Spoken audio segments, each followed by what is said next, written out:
ये दो समुदायों के बीच तनाव नहीं है, ये सीधे सीधे स्टेट स्पॉन्सर्ड यानी राज्य के जरिए प्रायोजित हिंसा है एक तरह के नागरिकों पर। कोई भी मेन स्ट्रीम वाला आकर ये कह दे आप साइड में हो जाओ, आप तो यूट्यूबर हो, तो इसको हिम्मत के तौर पर लिया जाए ना? बिल्कुल हिम्मत के तौर पे लीजिए, और ये भी समझिए कि आप अकेले नहीं हैं, आपके साथ वो करोड़ों लोग हैं जो कि दलित हैं, आदिवासी हैं, मजदूर हैं। संविधान का राज होना था, संविधान के जरिए राज होना था, जो कानून का राज होना था, रूल ऑफ लॉ जिसे कहा जाता है, वो rule by bulldozers, rule by sticks हो गया। ये है बिकना नहीं, बिल्कुल नहीं, बिकना भी नहीं, झुकना भी नहीं है। हाँ, दोनों, ना झुकना है ना बिकना। खतरा उन लोगों पर है जिनको हमें अपमानित करके ये कहते हैं आप तो यूट्यूबर्स हैं। हमें कहते हैं देखिए पहले टीवी पे हुआ करती थी, अब यूट्यूब पे आ गई है, मतलब डिमोशन हो गया है। इसको कैसे लेना चाहिए अरफा? मैं कहती हूँ कि ये तो ताज है इज्जत का जो हम पहनते हैं हर वक्त, कि ठीक है आपने टीवी खरीद लिया, हमारे पास और दूसरे जरिए हैं जिसके जरिए अपनी बात कहेंगे। संविधान जिस बात की आज़ादी देता है वही मैं बात कहती हूँ कि जब मुझसे पूछा जाता है कि आप हिजाब के फेवर में हैं या अगेंस्ट हैं, मैं कहती हूँ मैं कॉन्स्टिट्यूशन के फेवर में हूँ, और कॉन्स्टिट्यूशन ये कहता है कि आपको आज़ादी है कि आप हिजाब के साथ रहिए, बिना हिजाब के रहिए। एक जो समूह है, एक जो वर्ग है पत्रकारों का, उनको इसलिए इतनी आज़ादी मिली हुई है क्योंकि वो सरकार के भोंपू बन चुके हैं, और जो विचारधारा हमारे देश पे फिलहाल राज कर रही है उसके फौजी बन चुके हैं।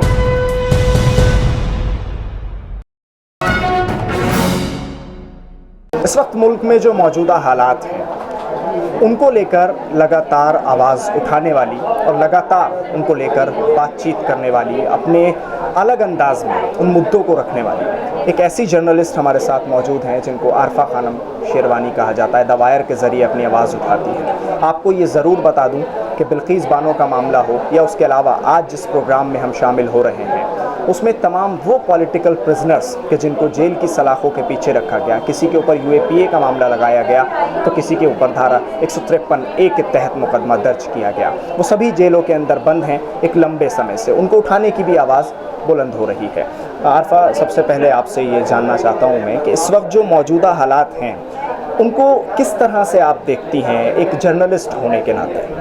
देखिए, मैं करीब 20-22 साल से जर्नलिज्म में हूँ, और इसके अलावा जब मैं नहीं भी थी तब भी उस वक्त का इतिहास पढ़ा जाता है, जब आप नहीं थे, जब मैं पैदा नहीं हुई थी। मुझे लगता है कि ये बहुत ही गंभीर एक ऐसा हमला है जो भारत के इतिहास में शायद सबसे गंभीर संविधान पे हमलों में देखा जाएगा, जहां लोकतंत्र को हमारे एक तरह के अस्तित्व की लड़ाई लड़ रहा है। यहाँ नहीं, मैं इंटरनेशनल प्लेटफॉर्म पे भी ये कह के आई हूँ कि पूरी दुनिया को ये समझना होगा कि पूरी दुनिया का जो सबसे बड़ा लोकतंत्र है उसको एक एग्जिस्टेंशियल क्राइसिस है। यानी कि मैं ये गारंटी के साथ नहीं कह सकती कि भारत की जो आने वाली पीढ़ियाँ हैं क्या वो लोकतंत्र में ही, लोकतांत्रिक समाज में अपना जीवन गुजारेंगी या नहीं।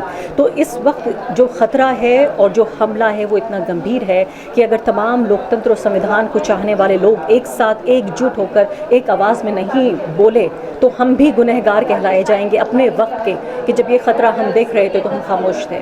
एक चीज़ और ये भी कही जा रही है, अब आपने लंबे समय से देखा होगा इस चीज़ को, कि सज़ा के जो दायरे थे और सज़ा देने का जो एक मेयार था, पैमाना था, वो कुछ बदलता नज़र आ रहा है। यानी अगर कोई भगवाधारी कपड़ों में अगर सामने आता है और वो कोई बयान देता है तो उसको सज़ा देने का एक तरीक़ा अलग है मौजूदा प्रशासन का, और अगर कोई दाढ़ी टोपी और कुर्ता पजामा में नज़र आ रहा है तो उसको सज़ा देने का तरीक़ा अलग है। ये तस्वीर कब बदली, कैसे बदली और क्यों बदल गई इतनी? देखिए, अक्सर हम ये कहा करते थे कि जो हिंदू मुस्लिम खासकर दंगे हैं, ऐसा नहीं है कि वो कोई नई बात है भारत के लिए। हमें मालूम है कि जो बंटवारा हुआ उसमें भी नफ़रत शामिल थी, उसमें भी सांप्रदायिक हिंसा शामिल थी, लेकिन उसके बाद 10-20 साल तक लगातार बहुत ही तनाव में हमारी ज़िंदगी गुजरी, और उसके अलावा बहुत तरह के अलग अलग राज्यों में, कोई राज्य शायद ऐसा बचा है जहाँ के दंगे ना हुए हों, लेकिन वो दो समुदायों के बीच हुआ करते थे। अब जो फ़र्क हुआ है पिछले 8 साल में वो ये कि ये दो समुदायों के बीच तनाव नहीं है, ये सीधे सीधे स्टेट स्पॉन्सर्ड यानी राज्य के जरिए प्रायोजित हिंसा है एक तरह के नागरिकों पर, और इसीलिए जो बुलडोज़र है वो स्टेट पावर के साथ जाकर लोगों के घर तोड़ रहा है। आप उनकी पहचान देखिए तो मैं कहूँगी जो संविधान का राज होना था, संविधान के जरिए राज होना था, जो कानून का राज होना था, रूल ऑफ लॉ जिसे कहा जाता है, वो rule by bulldozers rule by sticks हो गया। तो ये ख़तरे की बात सिर्फ एक समुदाय के लिए नहीं है जिसका आप जिक्र कर रहे हैं, उस समुदाय की बात नहीं कर रही हूँ मैं। ये कह रही हूँ कि ये शुरू उस समुदाय से हुआ है, ये ख़त्म उन पर नहीं होगा।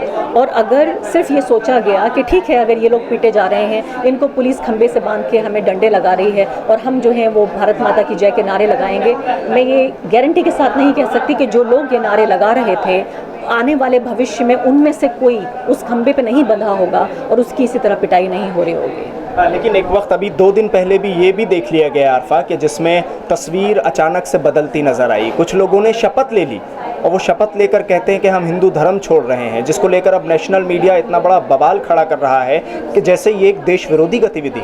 देखिए, संविधान जिस बात की आज़ादी देता है वही मैं बात कहती हूँ कि जब मुझसे पूछा जाता है कि आप हिजाब के फेवर में हैं या अगेंस्ट हैं, मैं कहती हूँ मैं कॉन्स्टिट्यूशन के फेवर में हूँ। और कॉन्स्टिट्यूशन ये कहता है कि आपको आज़ादी है कि आप हिजाब के साथ रहिए, बिना हिजाब के रहिए। उसी तरह मैं कहती हूँ कि जो लोग बौद्ध धर्म अपनाना चाहते हैं, इस्लाम अपनाना चाहते हैं, जो बुद्धिस्ट हैं और मुस्लिम हैं वो हिंदू धर्म में जाना चाहते हैं, जैसा जिसको ठीक लगता है, जब तक भारत में रिलीजियस फ्रीडम है, धार्मिक स्वतंत्रता है, तब तक किसी को कोई अधिकार नहीं है कि उसकी जो निजी मैं कहूँगी पसंद है उस पर कोई सवाल उठा सके। आखिरी बात, क्योंकि जिस तबके से आप और हम आते हैं, जिस जर्नलिज्म से आप और मैं आते हैं, उस पर बात करना चाहता हूँ। एक 2 ढर्रों में बढ़ गई है कहानी अब पूरी। एक तरफ वो मेन स्ट्रीम मीडिया है कि जिसको लेकर दुहाई दी जा रही है कि आखिर हो क्या गया है, एक तरफ आप और हम जैसे लोग हैं जो ज़मीन पर उतरकर स्टोरी उठाकर लाते हैं, दिखाते हैं। लेकिन कहीं ना कहीं खौफ का जो माहौल है वो उस तबके में देखा जा रहा है, वो आज जो ज़मीन पर आपका और हमारे जैसा है, जिसको नहीं मालूम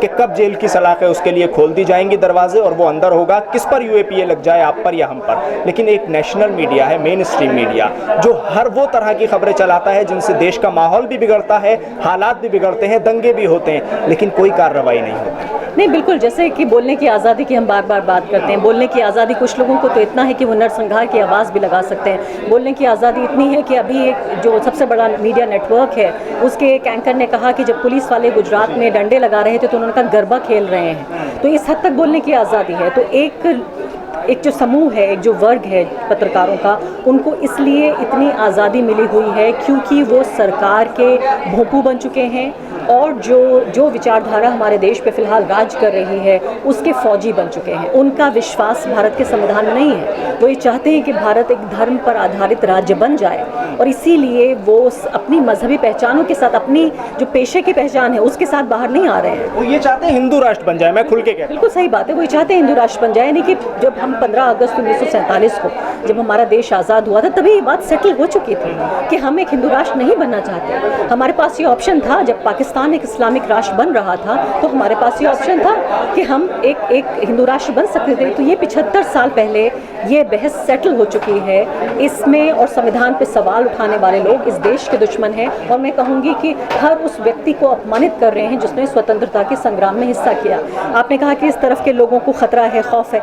मैं कहती हूँ खतरा तो है, खौफ नहीं है। अगर खतरा तो हम भी जानते हैं कि कितना है और शायद कभी कभी जो ये खतरे का एहसास है ये आपको और ज़्यादा हिम्मत देता है, ये हौसला देता है और ये भी बताता है कि हज़ारों लाखों करोड़ खर्च करके जो प्रोपेगेंडा बनाया जा रहा है, उसका जो उत्पादन किया जा रहा है, उससे ज़्यादा खतरा उन लोगों पर है जिनको हमें अपमानित करके ये कहते हैं आप तो यूट्यूबर्स हैं। हमें कहते हैं देखिए पहले टीवी पे हुआ करती थी, अब यूट्यूब पे आ गई है, मतलब डिमोशन हो गया है। इसको कैसे लेना चाहिए आरफा? मैं कहती हूँ कि ये तो ताज है इज्जत का जो हम पहनते हैं हर वक्त कि ठीक है आपने टीवी खरीद लिया, हमारे पास और दूसरे जरिए हैं जिसके जरिए अपनी बात कहेंगे। और मुझे किसी ने सवाल पूछा, मैं एक इंटरनेशनल कॉन्फ्रेंस में हिस्सा ले रही थी, मरिया रेसा जो नोबेल पीस प्राइज़ विनर हैं, उन्होंने मुझसे पूछा कि कल को अगर ये संदेश आता है सरकार की तरफ से कि आपका चैनल बंद किया जा रहा है तो आप क्या करेंगी?